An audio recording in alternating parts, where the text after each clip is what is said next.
The story opens at a large outdoor military memorial ceremony on a bright, cool autumn morning. The setting is vivid and established slowly, rows of folding chairs filled with veterans, families, local officials, and community members. American flags line the pathway. A military band plays softly in the background. A master of ceremonies speaks at a podium about duty, sacrifice, and remembrance. The camera of the narrative pans across the crowd, proud faces, pressed uniforms, tearful spouses, children gripping their parents' hands, and then, almost by accident, it finds her. A girl, 10 years old, maybe 11, standing alone at the edge of the ceremony near a low stone wall. She isn't seated with any family group. She has no adult standing beside her. She wears a simple, slightly too large navy blue dress and holds a single white flower in both hands as if it were something sacred. She stares at the memorial wall, a long granite surface etched with names, with an expression that is too still, too knowing for her age. Nobody looks at her, nobody moves toward her. She exists at the periphery of a crowd gathered to honor the extraordinary, and somehow she is entirely invisible. The audience is drawn in immediately, not through drama, but through the quiet wrongness of her aloneness in this particular place. The narrative lingers on her without rushing to explain her. We learn small details that deepen rather than resolve the mystery. Her shoes are polished. Her hair is neatly braided, the kind of braid a child braids for herself, because no one else did it that morning. She arrived before anyone else, standing at the wall before the chairs were even set up, according to one of the event volunteers, who noticed her briefly and then forgot about her as the ceremony preparations consumed his attention. She brought nothing with her except the flower. No bag, no phone, no parent. She has not moved from her spot for over an hour. We watch her reach out once and trace a single name on the memorial wall with one finger, slowly, deliberately, and then pull her hand back and clasp it around the flower stem again. The audience does not yet know whose name that is.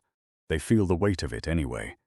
The chapter ends with the ceremony beginning in earnest, the crowd settling, and the girl remaining exactly where she was, watching, waiting, holding her flower, as if she has been here before, and as if she came here today for a very specific reason that no one else in this crowd could possibly understand. The ceremony unfolds with careful, practiced precision. The narration describes the procession of veterans, some in their 80s, walking slowly in full dress uniform.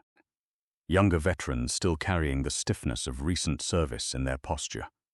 Gold Star families are seated in a place of honor near the front, their grief quiet and contained in the way grief becomes after years of living alongside it. A chaplain delivers an opening blessing. A bugler plays a crisp, aching rendition of taps that moves through the crowd like a current. Several of the older veterans close their eyes. One woman, a widow in her 70s, touches the brooch on her lapel, a photograph transferred to silver, her husband's face caught at 23. The audience is fully inside this world now, feeling its weight and its beauty. And yet, threaded through all of it, the narration keeps returning briefly to the girl. She hasn't moved. She listens to taps with her eyes closed, just like the veterans. She's the only child at the ceremony who does not fidget, does not look at the sky, does not whisper to a nearby adult. She stands as if she belongs here in a way that most of the adults around her do not fully understand yet. The K9 unit is introduced in this section, formally, ceremonially, as part of the planned program. 6 military working dogs and their active duty handlers enter in precise formation, moving along the outer path of the memorial grounds before taking their positions at the edge of the ceremony space. They are German Shepherds and Belgian Malinois, lean, alert, disciplined. Their handlers stand at attention. The dogs sit perfectly still, eyes forward, trained to an almost architectural stillness. The crowd responds with murmured appreciation. Several people lean to whisper to their neighbors. A few children in the seated area point and are gently hushed. The Master of Ceremonies acknowledges the K9 unit with a brief formal tribute to military working dogs, their service, their sacrifice, the bond between dog and handler. It is a gracious, well-worn tribute, and the crowd receives it warmly. The narration notes that the girl at the edge of the ceremony turns her head when the K9 unit enters. For the first time, something shifts in her expression. Something opens, briefly like a window. But no one is watching her, so no one sees it. The chapter closes with the K9s settled into perfect formation, the ceremony continuing, and the girl's eyes remaining fixed on the dogs with an intensity that is entirely different from the polite, appreciative attention the rest of the crowd is paying. The narration moves backward in time, not far, just a few months. We meet the girl properly for the first time. Her name is Maya. She is 10 years old and lives with her grandmother, Ruth, in a small house about 12 miles from the memorial site. Ruth is a woman of considerable warmth and quiet practicality, the kind of grandmother who keeps the house smelling of coffee and old wood, who folds laundry while watching the evening news, who never says more than she needs to. Maya has lived with Ruth for 2 years.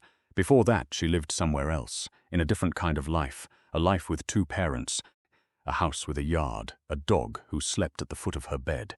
The narration does not yet say what happened to that life. It only shows us Maya in Ruth's kitchen on a Tuesday morning, sitting very still at the table, looking out the window at nothing in particular. Ruth watches her granddaughter with the particular mix of love and helplessness that comes from knowing someone is grieving something you cannot fix. Maya is not a troubled child. She does well in school. She is polite. She simply carries a quietness that has weight, the kind of quietness that comes not from shyness, but from loss. The narration returns to the memorial, but now we see it through a new lens. We understand that Maya chose to come here today alone. Ruth knew she was coming. Maya asked her weeks ago, explained simply that she needed to go, and Ruth, without pressing for more detail than the child was ready to give, arranged to drop her at the gates at 8 in the morning and collect her at noon. The white flower Maya carries is a gardenia, a specific choice, not a random one. Gardenias were her father's favorite.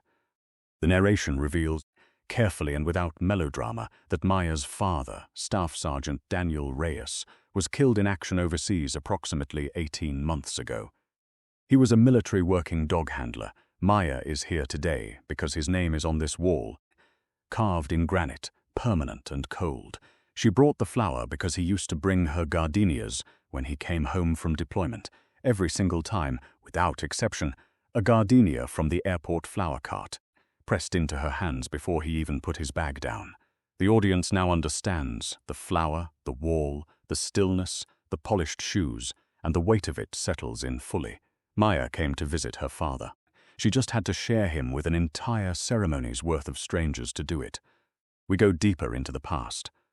Staff Sergeant Daniel Reyes is brought to life in memory, not through an obituary or a formal portrait, but through Maya's recollections of him as a father. He was tall, with large hands that were always slightly rough from work. He laughed loudly and without embarrassment. He cooked exactly 1 meal well, scrambled eggs with too much pepper, and was genuinely proud of this. He wrote Maya letters when he was deployed, real paper letters in envelopes with stamps, because he said she deserved something she could hold. He called her mi corazón, his heart. The narration gives the audience a man, full and specific and real, so that his absence carries genuine weight. And then, woven into this portrait, the dogs appear. Daniel talked about his K9 partner, the way some soldiers talk about their closest fellow soldiers, with respect, affection, and a specific kind of pride. His dog's name was Ranger, a Belgian Malinois, fawn-colored with dark ears and eyes, that Daniel once described in a letter as looking like someone who had seen everything twice and was still paying attention. Ranger was trained in explosives detection. They had been together for 3 years. They went everywhere together. They were, Daniel wrote to Maya, a team in the truest sense, each one keeping the other alive. Maya carries one of her father's letters in the pocket of her navy dress today. She has read it so many times that the fold lines have worn soft, and the ink on certain words has faded slightly from being touched. In the letter, Daniel describes a morning in the field, the quiet before a patrol, Ranger sitting beside him, both of them watching the sun come up. He writes, "Some mornings out here I think the dog understands something the rest of us are still trying to figure out. He's not scared, he's not proud, he's just fully there, doing his job, because that's what you do." Maya has never met Ranger. After her father was killed, the dog was reassigned and eventually retired from service. She knows nothing more than that. One of the things she has grieved, quietly, alongside the loss of her father, is not knowing what happened to Ranger. Whether he is safe, whether anyone loves him the way Daniel did, whether he misses his handler the way she misses her father. The audience now carries this question alongside Maya, and with the K9 unit standing in formation 30 yards away from her, the chapter ends on a tension neither Maya nor the reader can yet resolve, but that they both feel pulling towards something. The reading of the names begins. One by one, a senior officer reads aloud the names of service members from the region who gave their lives in the line of duty over the past several years. After each name, a bell is struck once.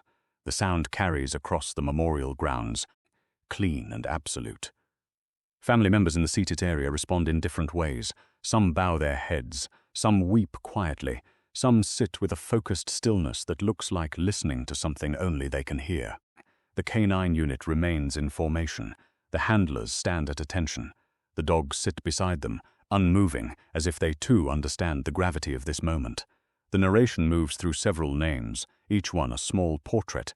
A 26-year-old from Georgia, a father of 3 from Ohio, a woman who had wanted to be a nurse before she became a soldier. And then the officer reads a name, Staff Sergeant Daniel Reyes. One bell. Maya, at the edge of the ceremony, closes her eyes. Her hands tightened around the flower stem. She does not cry. She breathes. The audience holds its breath with her. What happens next is small and extraordinary and unwitnessed by almost everyone present. At the precise moment her father's name is read aloud, 2 of the K9s in formation shift. It is barely perceptible, a slight turning of the head, a flicker of attention directed not at their handlers, not at the podium, but toward the edge of the crowd where Maya is standing. Their handlers give quiet correction commands. The dogs resettle. The ceremony continues. No one in the seated area notices. The volunteer near the refreshment table doesn't notice. The photographer circling the crowd for ceremony images doesn't notice. But the narration has witnessed it, and the audience has witnessed it, and that small, unexplained shift. 2 trained military working dogs responding to something invisible in the air, lands like the first note of a song you don't yet recognize but already feel. The chapter ends with Maya opening her eyes again after her father's name, looking at the wall, looking at the flower in her hands, and then, for the first time, looking directly at the K9 unit. Her expression is unreadable. The dogs are still. The bell has already faded into the air. The narration takes a careful, respectful step into the perspective of the K9 unit, not anthropomorphizing the dogs, but illuminating what is scientifically understood about their perception. Military working dogs, the narration explains quietly, are trained to the specific scent profiles of their handlers. They know their handlers' biochemistry intimately, the particular chemistry of their sweat, their stress, their joy, their fear. It is the foundation of their bond and their work. What is less formally documented, but widely understood among experienced handlers, is that dogs trained at this level of sensitivity do not simply recognize a handler. They recognize everything associated with a handler, the detergent on a familiar jacket, the soap from a shared living space, the indefinable trace of a person that clings to those who loved them. This understanding is introduced not as supernatural explanation, but as grounded, quiet fact, the kind of fact that lands more powerfully than any dramatic plot device, because it is real, and because it asks the audience to sit with what it implies. One of the senior handlers in the K9 unit, a staff sergeant named Marcus Webb, notices that 2 of his dogs are not fully settled. They have not broken protocol, but they are not quite all the way present either. He frowns, runs his eyes across the crowd near the dog's eye line, sees nothing unusual, returns his attention to the ceremony. The narration returns to Maya. She has shifted her position slightly, moved a step closer to the ceremony's inner perimeter, still alone, still holding the flower. She is now close enough that the K9s, if they turn their heads at the right angle, can see her clearly, and close enough that on the slight autumn breeze moving across the memorial grounds from her direction toward the formation, something travels with the air. The narration does not say what. It doesn't need to. The audience already understands, because the chapter has done its careful, quiet work. what a child carries when she puts on her father's favorite color and braids her own hair and catches a bus at dawn to visit a wall with his name on it. What she carries in the pocket of her dress, in the soft faded folds of his last letter, in the gardenias he brought her every time he came home, is something invisible to everyone present except the animals trained to know him. Marcus Webb watches his dogs. They haven't moved. But something in their attention has changed, and he has been a handler long enough to know the difference between a dog looking at the world and a dog that has found something in it. The chapter closes on his uneasy, searching gaze, and on the two K9s, perfectly still, perfectly focused, turned almost imperceptibly toward a girl that nobody else is looking at. The ceremony has reached its final passages. The chaplain is offering a closing benediction. Families are beginning to stir slightly in anticipation of the reception that will follow. The K9 unit has held formation for over an hour.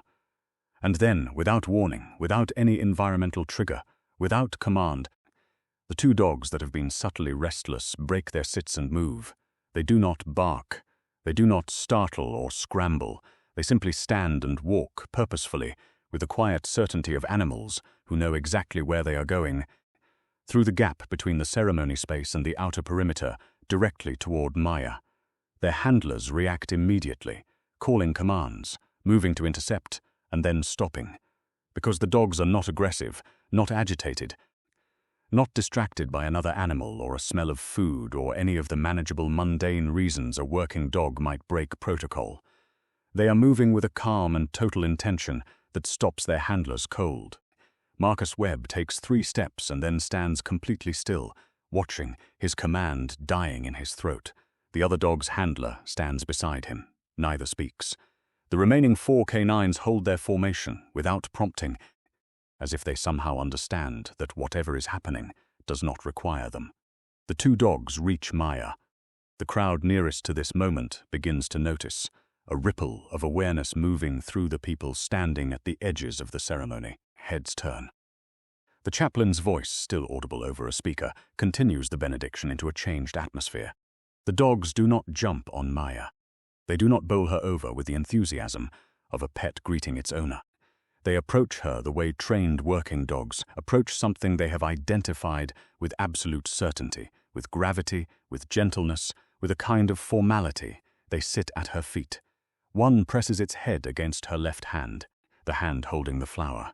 The other looks up at her face. Maya looks down at them, and then, because she is 10 years old and she has been holding herself together since 8 o'clock in the morning, and her father's name was carved into a wall, and she braided her own hair in the dark, and these dogs knew. Somehow these dogs knew. She begins to cry, not loudly, the way children cry when they have been brave past their limit. The crowd has gone entirely still. The chaplain has stopped speaking. Everyone is watching now. The camera of this moment holds on a girl and 2 dogs in the autumn light, and the audience, who has been with Maya since she was invisible, feels the release of this moment in their bones. Marcus Webb moves toward Maya, not to correct the dogs or restore formation, but because something in him already knows this situation requires a different kind of response. He is a tall man in his late 30s with the quiet, unhurried manner of someone who has spent years learning to move calmly in high-tension environments. He crouches down so he is at eye level with Maya and the dogs. He looks at the girl, then at the dogs, then back at the girl. He asks her, quietly, what her name is. He asks if she has someone here with her today. She says her grandmother is coming at noon. He nods. He asks, gently, the way you ask a question when you think you already know the answer. If her dad was in the military, she nods. She pulls the letter from her pocket and holds it without unfolding it, as if the fact of it is enough explanation. He doesn't ask to read it. He looks at the envelope, and he sees the return address, the unit designation, the deployment designation, and he recognizes it.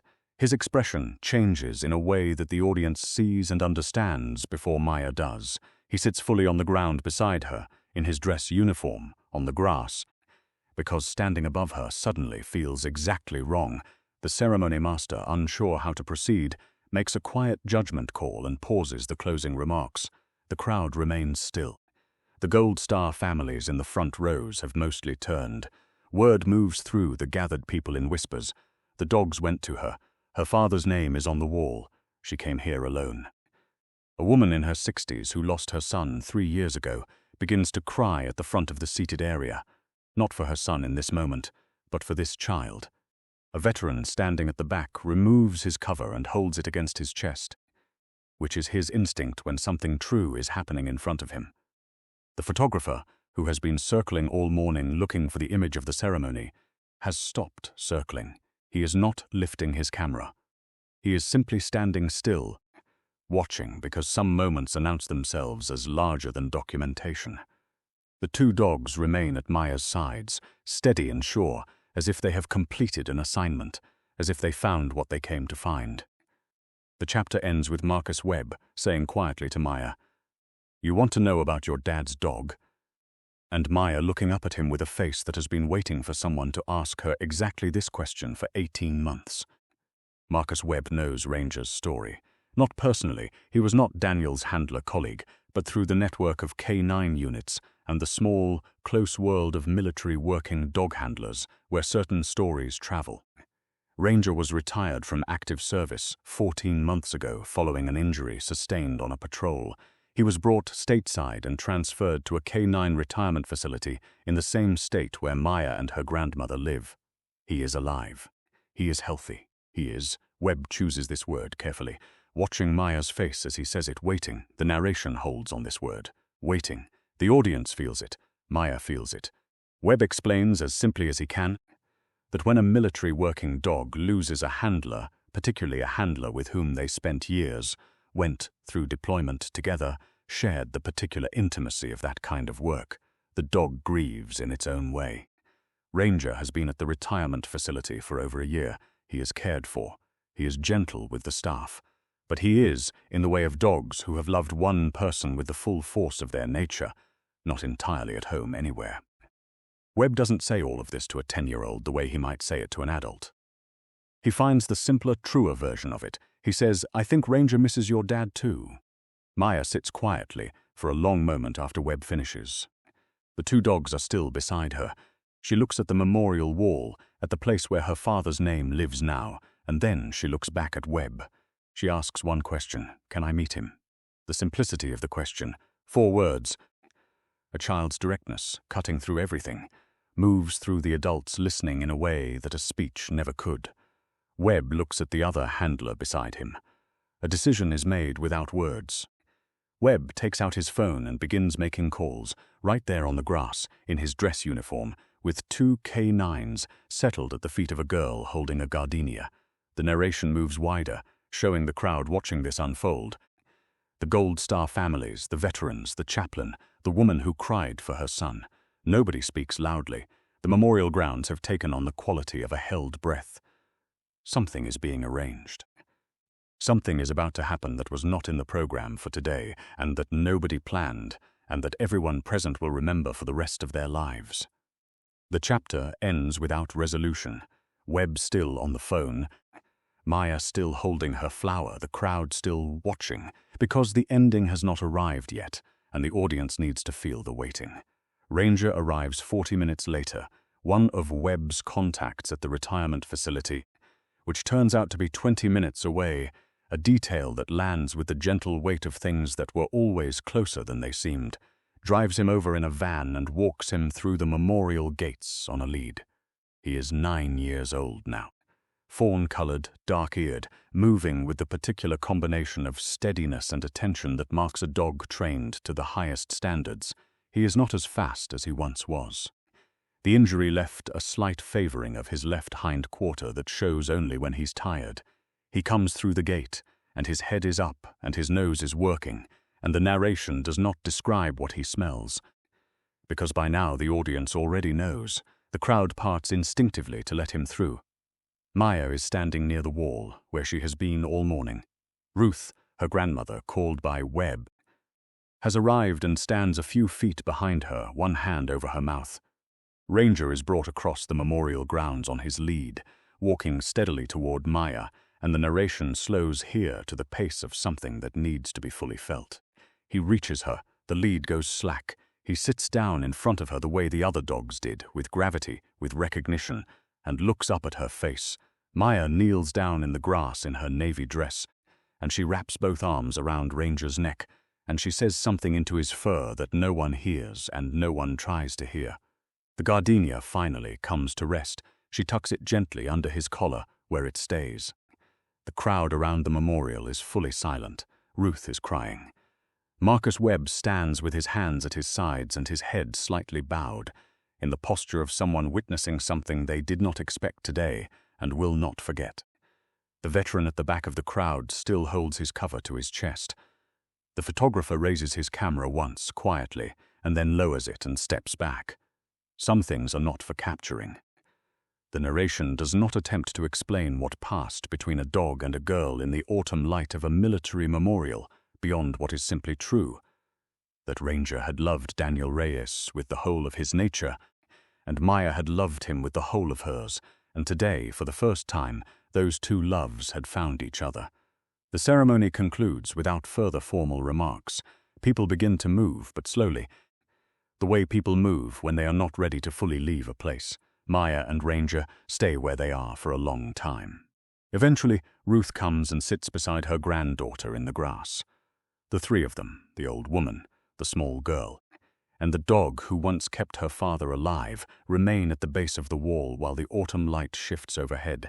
And in this ending, the audience does not feel the absence of Daniel Reyes as only a wound. They feel it as something that, through loyalty too stubborn to be stopped by death, became a bridge. The story closes. The girl, who nobody noticed when the day began, leaves the memorial with her father's dog walking steadily beside her.